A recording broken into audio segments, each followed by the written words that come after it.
गुरु चरण कमलेभ्यो नमः।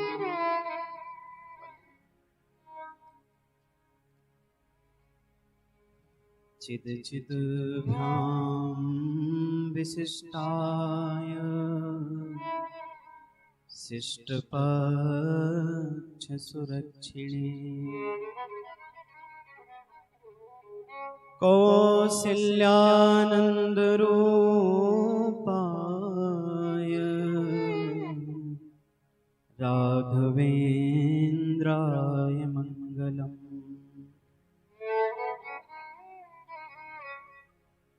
कामादिसर्पव्रजगारुणाभ्यां विवेकवैराग्यनिधि प्रदाभ्यां बोधप्रदाभ्यां द्रुतमोक्षदाभ्यां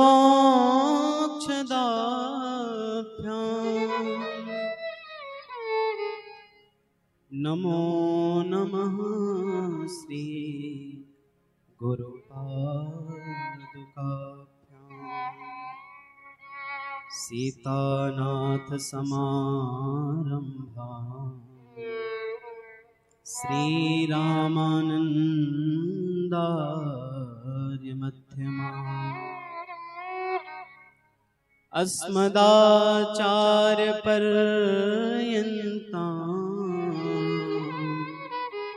वन्दे श्री गुरु परम्पराम्। श्री सीताराम जी महाराज की श्री की भगवान शिव गुरु हैं। वंदे बोधमयं नित्यं गुरुं शंकर रूपिणम्। भगवान शंकर कैसे हैं?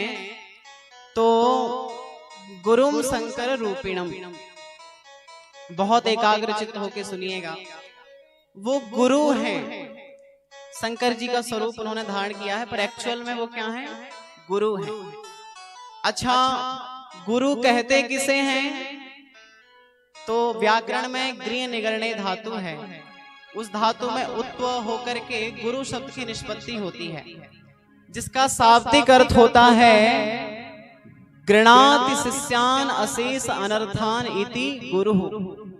जो शिष्यों के अशेष अनर्थों का समन करके उसके जीवन को कल्याण से अथवा प्रभु प्राप्ति की पात्रता से पूर्ण कर दे, उसे गुरु कहते हैं। और भगवान शंकर का नाम ही शंकर है। शंकर मतलब शम कल्याणम करोति शंकर, जो कल्याण करे वो शंकर। तो भगवान शंकर गुरु हैं। गुरु अर्थात जिनकी शरणस्थली स्वीकार लेने से सारे शोक, सारी संवेदनाओं का समन हो जाए और प्रभु की प्राप्ति की पात्रता प्राप्त हो जाए। ठीक है। पर किसी ने शंकराचार्य जी से पूछा, को वा गुरु यो हितोपदेष्टा शिष्यस्तु को यो गुरु भक्त एव। हे शंकराचार्य जी, आप कृपा करके बताएं कि गुरु किसे कहा जाता है? गुरु किसे कहा जाता है? तो शंकराचार्य जी ने उत्तर दिया कि सुनो, यो हितोपदेष्टा, जो शिष्य की हित की बात करे वही वास्तव में गुरु हैं। शिष्य के हित के विषय में जो हमेशा उसको प्रेरित करे वो वास्तव में गुरु है। शिष्यस्तु को यो गुरु भक्त एव। और शिष्य कौन? जो केवल गुरु का ही भक्त हो। अब आप बताइए, गुरु मतलब जो शिष्य की हित की बात करे, और भगवान शंकर से बढ़ के हित की बात कौन कर सकता है? भगवान शंकर के ही शब्द हैं। उमा कहूँ मैं अनुभव अपना, सत हरि भजन जगत सब सपना। उमा कहूँ मैं अनुभव भजन जगत सब सपना। और इतना ही नहीं, ये हम उपासकों के उत्साह का संवर्धन करने वाली एक तो ये सूक्ति भगवान शिव ने हम सबको दी कि वास्तव में सत्य क्या है, बोले भगवान का भजन, और वास्तव में भगवान के भजन में ही हित है। राम भजे हित नाथ तुम्हारा, तुम पे तो सरेस भले मोहि मारा। राम भजे हित नाथ तुम्हारा, तुम पे तो सरेस भले मोहि मारा। राम भजे हित नाथ तुम्हारा, भगवान के भजन में ही जीव का हित है। और गुरु कौन? जो शिष्य की हित की बात करे। इसलिए शंकर जी को कहा जाता है तुम त्रिभुवन गुरु, वेद बखाना आन जीव पावर को जाना। भगवान शंकर केवल तुलसीदास जी के गुरु नहीं हैं, बल्कि सभी जगत जीवों के गुरु हैं, क्योंकि उन्होंने जगत के हित के लिए जो संकेत दिए हैं, जो सिद्धांत दिए हैं, वास्तव में उन्हीं सिद्धांतों को स्वीकारने से हमारा उद्धार हो सकता है। वो लिखा है ना गोस्वामी जी ने दोहा कि बारी मथे घृत होई बरु शिकता ते बरु तेल, बिनु हरि भजन न भवतरीय यह सिद्धांत अपेल। ये सिद्धांत केवल गोस्वामी जी अथवा संतों के लिए नहीं है, जो भी उद्धार चाहते हैं, जो भी कल्याण चाहते हैं, सबके लिए है। आलोक्य सर्वशास्त्राणि विचार्यैव पुनः पुनः इदमेकं सुनिष्पन्नं ध्येयो नारायण सदा। तो ये बात हो गई कि भगवान शंकर ही सबके हितैषी हैं, इसीलिए उन्हें गुरु रूप में गोस्वामी जी ने स्वीकारा। पर एक बात भैया, हम लोगों को विचार करना चाहिए। आजकल लोग कहते हैं कि जो दिखता है वो बिकता है, पर एक्चुअल में दिखने वाला बेच सकता है पर बना नहीं सकता। बना तो वही सकता है जो स्वयं बना हुआ है। हमारे शंकर जी को देखिए आप, गुरु स्वरूप होता कैसे है, कितनी सहजता, संताप देने वाले स्रोत भी उनके समीप हैं, और सुख देने वाले बड़े बड़े सदन भी उनके समीप हैं, पर फिर भी कितने शांत रहते हैं। एक संत ने लिखा, भीतिर्नास्ति भुजंग पुंगव विषाद, प्रीतिर्न चंद्रामतान। भगवान शंकर के सिर में कौन रहता है? सर्प। भीतिर्नास्ति भुजंग पुंगव विषाद, प्रीतिर्न चंद्रामतान। सिर में सर्प बैठा है, और सर्प क्या रखता है? सर्प क्या देता है? जहर देता है ना, जहर उगलता है, और वो जहर कोई अगर पी ले तो उसकी मृत्यु हो जाए। तो सिर में विषैला नाग बैठा है, तो उससे भय नहीं है, उसके विष विकराल विष से भय नहीं है। और बगल में ही कौन बैठा है? प्रीतिर्न चंद्रामतान, बगल में चंद्रमा बैठा है। अभी महाराज जी सुना रहे थे ना, बंधे मोदमयम नित्यम गुरुम शंकर रूपिणम। क्यों? बोले यमाश्रितो हि वक्रोपि चंद्रः सर्वत्र वंद्यते। बगल में कौन बैठा है? भगवान शिव के सिर के बगल में चंद्रमा। अच्छा, चंद्रमा क्या देता है? तो शरद पूर्णिमा में देखो क्या देता है। लोग खीर बना बना के रखते हैं कि महाराज एक बूंद चू जाए, क्योंकि चंद्रमा से अमृत का स्रोत बरसता है, अमृत का अभिसिंचन होता है। तो एक विष देने वाला बैठा है, तो विष देने वाले के बैठने से उनको भय नहीं है, और अमृत देने वाले के बैठने से उन्हें प्रसन्नता नहीं है। भीतिर्नास्ति भुजंग पुंगव विषाद, प्रीतिर्न चंद्रामतान। और इतना ही नहीं, ना शौचम हि कपाल दाम लुलना, शौचम न गंगा जला। और भैया कोई महाराज जी शव को छू दे, जिसका शरीर शांत हो गया है, मर गया हो कोई, उसको अगर कोई छू दे तो लोग आके स्नान करते हैं ना, शुद्धताई करते हैं, स्नान करते हैं, कपड़े बदलते हैं। और भगवान शिव क्या है? बोले भुजगेंद्र हारम। और भगवान शिव के गले में कौन? मुंडों की माला लटक रही है। मुंडों की माला मतलब मरे हुए को साथ में लेके घूम रहे हैं वो। एक माला नहीं, माला में एक मोती थोड़ी होता है, एक दाना थोड़ी होता है, माला में तो कई होते हैं ना। तो मुंडों की एक नहीं, सबके कई सिर अपने गले में लटकाए हुए हैं।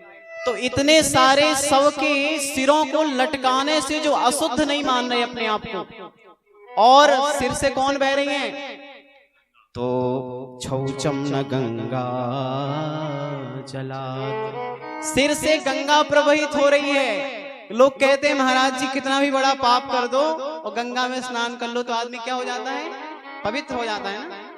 यदा यदा यान्ति नराहि जाह्नवीं रुदन्ति पापानि वदन्ति चाप्रियम् अरे कटघ्नानितराम नराधमा स्वयं समुत्पाद्य निहन्तमुद्यता। श्रीमद् भागवत के 5वें स्कंध में वर्णन है कि वांग मनः कर्मजैर्ग्रस्तम, वाणी मन और वचन, वाणी मन और कर्म के तीनों पाप गंगा में स्नान करने मात्र से नष्ट हो जाते हैं। तो गंगा संसार के कितने भी निकृष्ट निंदित घृणित कर्म कर दे कोई, उसे भी पवित्र कर देती है। और सबको कोई छू ले तो कितना भी पवित्र हो वो अशुद्ध हो जाता है ना। पर आप विचार करो कि सबकी माला लटकाने से, सबके सिरों की माला लटकाने से जो अपने आप को अशुद्ध नहीं मान रहे, और सिर से गंगा बह रही है तो अपने आप को शुद्ध नहीं मान रहे। और इतना ही नहीं, आगे आचार्यों ने लिखा कि नोद्वेगश्चिति भस्मना न च सुखम गौरी स्तना लिंगना आत्मा राम हिताहित समः स्वस्थो हरः पातु वः। और इतना ही नहीं भैया, महाराज जी इनके शरीर में क्या है?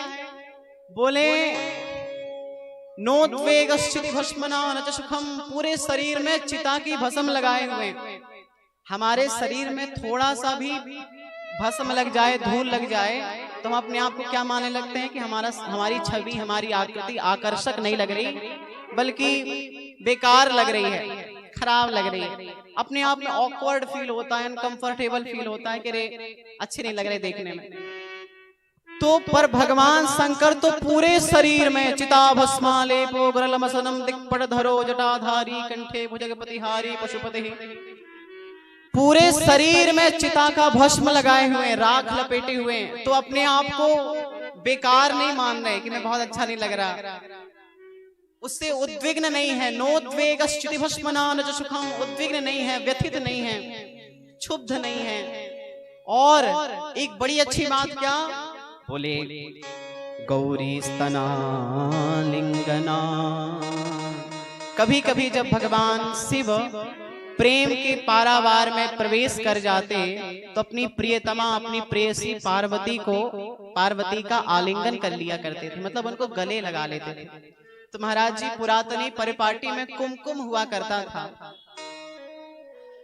तो कुमकुम बहुत सुगंधित होता है और बहुत ही शरीर की शोभा का संवर्धक माना जाता है, शरीर की शोभा का संवर्धक और बहुत ही सुगंधित माना जाता है। तो कभी भगवान शिव जब पार्वती जी का आलिंगन करते तो उनके शरीर में भी वो माता पार्वती के अंगों में, उनकी अंग अवयवों में लगा हुआ वो कुमकुम आलिंगन करने के कारण भगवान शिव के अंगों में भी आके लग जाता था।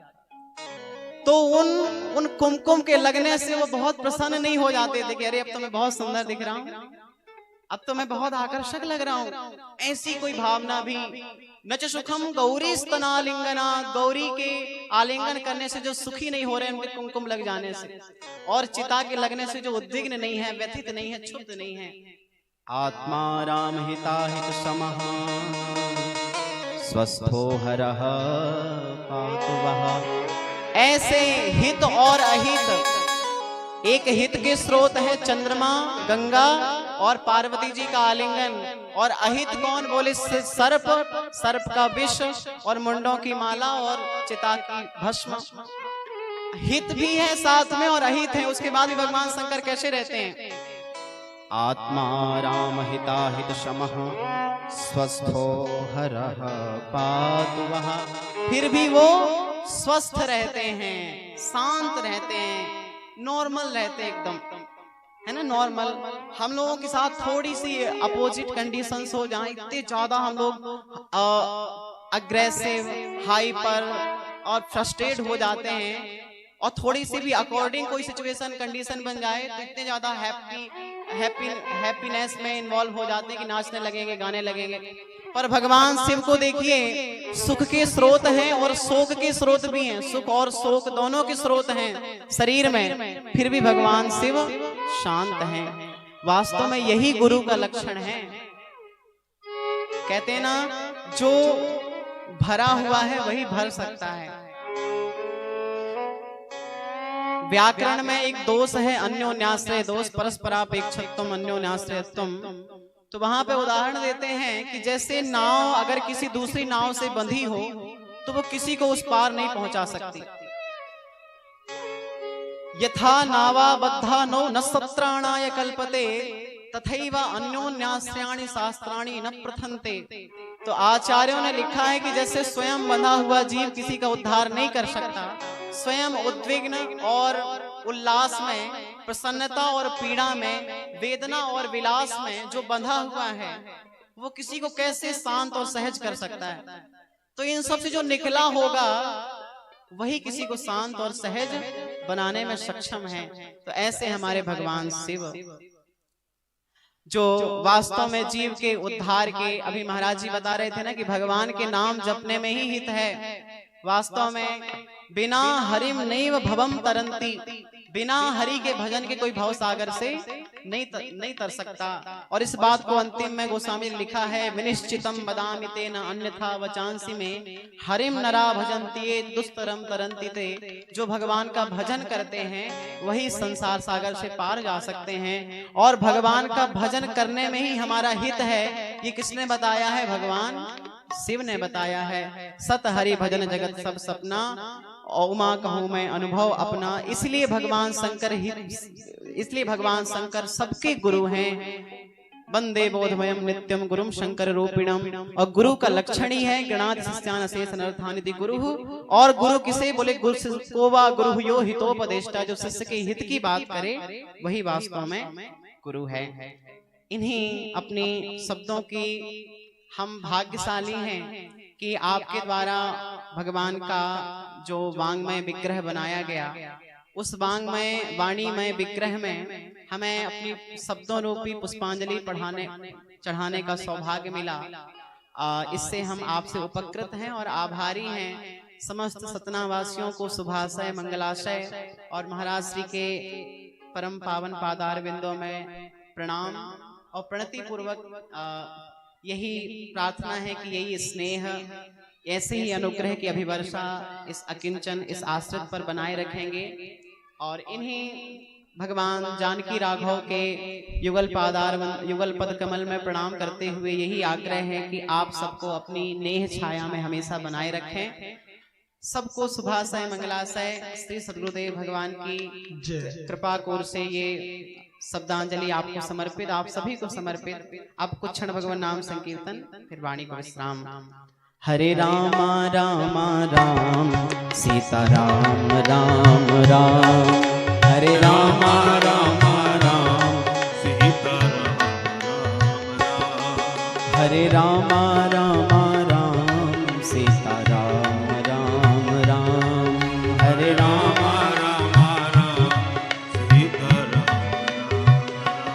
सीता राम राम राम। श्री सीताराम जी महाराज की जय। श्री सद्गुरुदेव भगवान की जय। अत्यंत करुणा कृपा करके पूज्य महाराज श्री ने हम सबको अपने दर्शन से तो धन्य किया ही, अपनी वाग्धारा से भी हम सबको स्नान करा दिया। सिंचन नहीं, स्नान करा दिया, नहला दिया महाराज श्री ने। अपनी वाणी की वाग्धारा से महाराज श्री ने हम सबको सराबोर कर दिया। ऐसी ही करुणा कृपा